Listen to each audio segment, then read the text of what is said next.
Hey there, greetings everybody. I want to welcome you here to Prog Monster. My name is Murph. I am the host of this show. This is a show that is dedicated to progressive rock and other forms of rock music. So it's Sunday night. We're doing an episode of Ben's Album Challenge, a show that comes out bi-weekly. It's every second week, in which Ben, my subscriber friend, he gives me an album to listen to. I listen to it, I review it, and then I pick a favorite song. And we've been doing this now, I want to say it's been about a year and a half, and we're now considering replacing it with a different show. We were going to replace ranking the albums on Friday night with another show once that series was done, but there seems to be a popular trend towards maybe putting a different show here instead. So we may be giving Ben's Album Challenge a either permanent or at least a vacation for a while at best. So I'm not sure if that's going to happen. I haven't really discussed it with him yet. There's been a bit of a discussion about what we're going to do, but not a lengthy one. But we will get to it, and we will have something in all likelihood taking this show's spot. But as of right now, tonight, we are doing another episode of Ben's Album Challenge. This is featuring a band called Pitcher, and their album is Diamond Dreamer. Now, I know in the This Week episode, I did get it backwards. I do apologize for that. I had written it down backwards is what I had done, and then I just read it instead of thinking about it. And so, obviously, its Picture is the band and Diamond Dreamer is the album, not the other way around. So this album was released in 1982. I would classify this as a heavy metal album for that time period. It's almost got a kind of I wouldn't put this in the hair metal category either. This is definitely a hard heavy metal band. Maybe you might want to call them the new wave, that new wave of heavy metal, but I don't think they're really that heavy. They got some heavy parts to them, and I think they're a band that, if you're going to listen to them, you should listen to them louder. I think they have a greater effect if they're listened to louder than quieter, and that might be true for a lot of metal bands, but some bands more than others. So this album, again, released in 1982, got 10 tracks on it.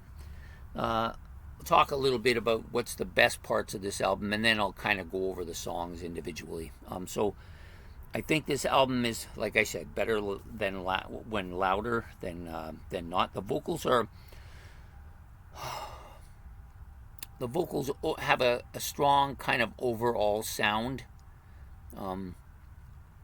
There's some different sounds to his voice at different periods on different songs, but overall, I think he's a pretty dominating voice and is pretty front and center on this album as well.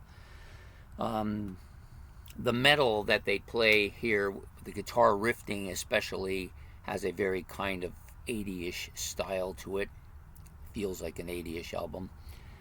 Not that that's bad. That's not necessarily bad. I just wanted to give you the style that I feel like it is. It's pretty consistently strong album. There's no really terrible tracks. There's no really grand tracks either. So it's a very right across the line type album, I think. I think the lyrics are really not really that memorable. I don't recall too much about the lyrics, and I wasn't really paying attention. I could hear them and I could kind of understand what he was saying, but it wasn't of any interest to me, so I really wasn't paying too much attention to the lyrics. However, I was paying quite a bit of attention to the guitar and some other aspects of the music. So like I said, there's 10 tracks on this album. We're just going to go through them fairly quickly, I think. The opening track, which is Lady Lightning, I liked it. It got a pass from me. It's pretty heavy guitar part, lots of drum openings. Like the drum opening is really good as well. That's what I'm trying to say. I find the vocals, I feel like they're familiar. Like he has a sound that's very familiar, and I just can't quite, and it couldn't, even after listening to the entire album, I still couldn't quite figure out who he reminded me of. At first I was thinking David Lee Roth, but then I thought, no, he's not really like that.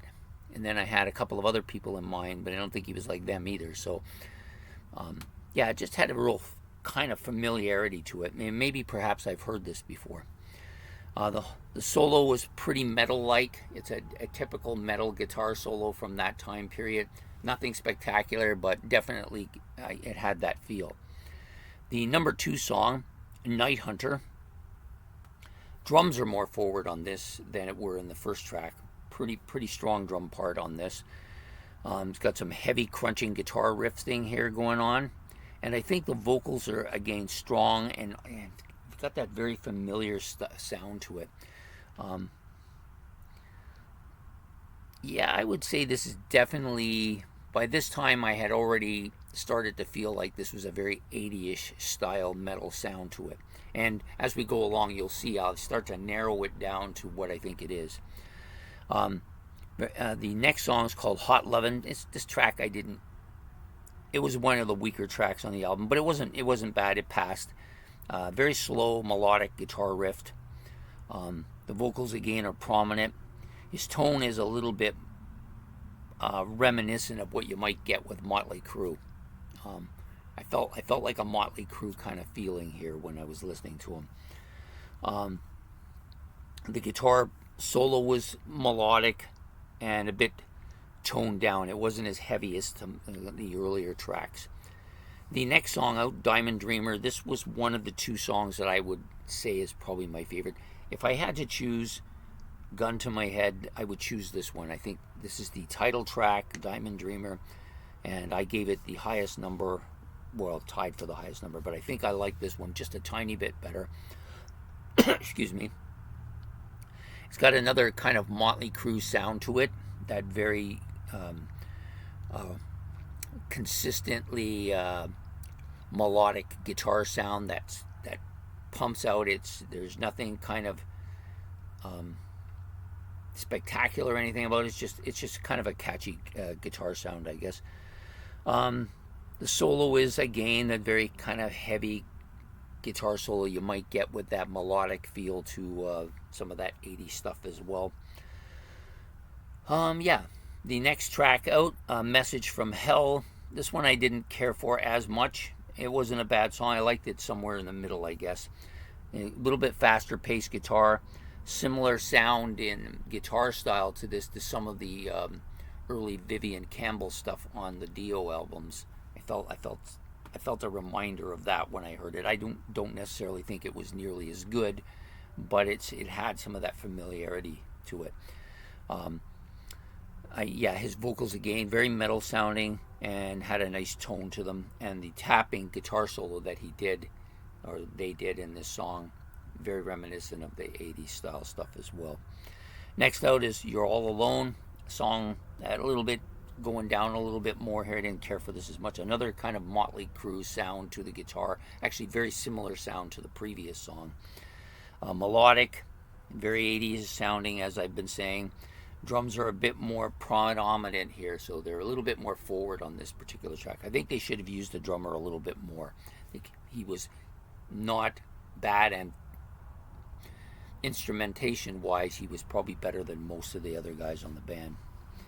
The next one up is Lousy Lady. I didn't care for this song much. It had a bit of a crunching guitar riff, which wasn't too bad, and the guitar solo was a little bit slow, melodic. Song takes a bit of more of a metal sound to it, and I found his vocals were a little bit more operatic on this. When I say operatic, I mean they had a kind of smoother sound to them. They weren't as harsh. I guess that's a good way of putting it. So the next song out is called The Hangman. Jumping up here again, I think the last 2 or 3 tracks on this I liked a little bit more than some of the earlier ones too. So they got a little bit stronger towards the end of the album, basically.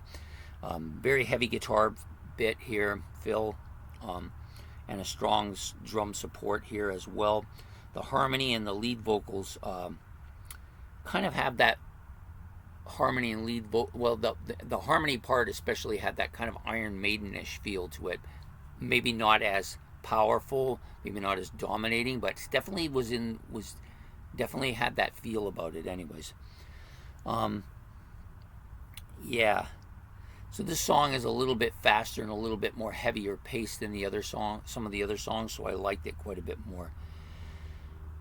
Get Me Rock and Roll. This was the other track that I kind of thought could have been my favorite. I maybe like this one just a little bit less. It had a very Run to the Hills guitar solo style, right?